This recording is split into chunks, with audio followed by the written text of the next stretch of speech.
இன்னைக்கு பிரேக்ஃபாஸ்ட் தோசை கூட side dish தொட்டுன்னு சாப்பிட்றதுக்கு சிதம்பரம் கத்திரிக்காய் சுட்டு கொத்ஸு ரொம்ப எப்படி செஞ்சேன்னு பார்க்கலாம் வாங்க. கத்திரிக்காய் எடுத்து இந்த மாதிரி ரெண்டாக கட் பண்ணிவிட்டு பூச்சி இருக்கான்னு செக் பண்ணிக்கணும். நான் நல்லெண்ணெய் தடவி வச்சுருக்கேன். இதை நம்ம கேஸ் அடுப்புலேயும் சுட்டுக்கலாம், விறகு அடுப்புலேயும் சுட்டுக்கலாம். கட் பண்ணி வச்சதுனால இப்படி ப்ரௌனாக ஆயிடுச்சு. கத்திரிக்காவை சுட்டுக்கலாம். நல்லா சுட்டு வந்துருச்சு. சிதம்பரம் கத்திரிக்காய் கொத்ஸுக்கு ஒரு பொடி ப்ரிப்பேர் பண்ணிக்கலாம். ஒரு சின்ன துண்டு பொடி தான் அதுக்கு ஃப்ளேவர் கொடுக்கறது. அதுக்கப்புறம் நல்லா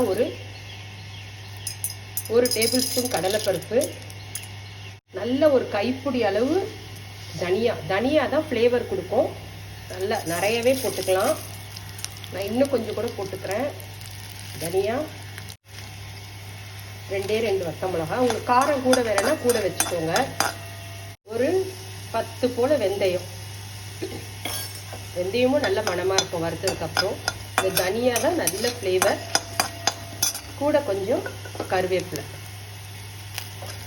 மீடியம் ஃப்ளேமில் வச்சு நல்ல வாசனை வர வரைக்கும் வறுத்து எடுத்துக்கலாம். ஆறுன உடனே கொரன்னு பவுட்ரு பண்ணிக்கலாம்.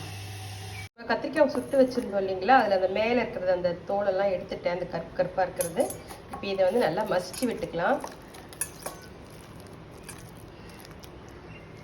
சிதம்பரம் கத்திரிக்காய் கொத்ஸு தாளிக்கிறதுக்கு கடுகு, உளுத்தம்பருப்பு, 2 காஞ்ச மிளகா விதை இல்லாமல் எடுத்து வச்சுருக்கேன், விதையை தட்டிட்டு வச்சுருக்கேன்.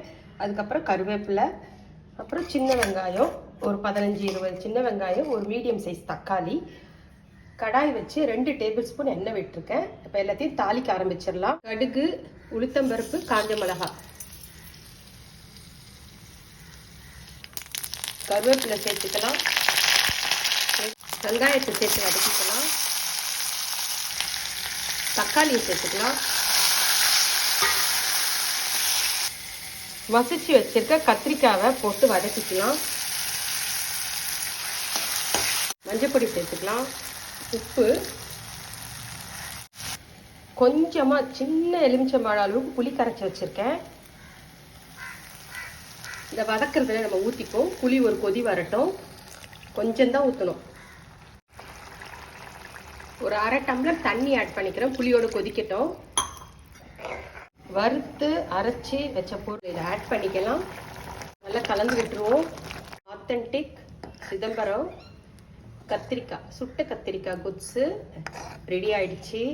வீடியோ பிடிச்சிருந்தா சேனலை சப்ஸ்கிரைப் பண்ணுங்கள்.